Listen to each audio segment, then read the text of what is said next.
ಒಂದು ಬಾರಿ ಒಂದು ಬಡ ಬ್ರಾಹ್ಮಣ ಕುಟುಂಬವು ತುಂಬ ಸಂಕಷ್ಟದಲ್ಲಿತ್ತು.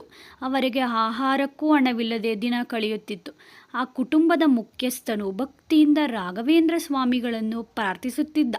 ಒಂದು ದಿನ ಸ್ವಾಮಿ ಅವನ ಕನಸಿನಲ್ಲಿ ಕಾಣಿಸಿಕೊಂಡು, ನಿನ್ನ ಮನೆಯ ಹತ್ತಿರ ಇರುವ ಹಳೆಯ ಮರದ ಕೆಳಗೆ ತೋಡು ಎಂದು ಹೇಳಿದರು.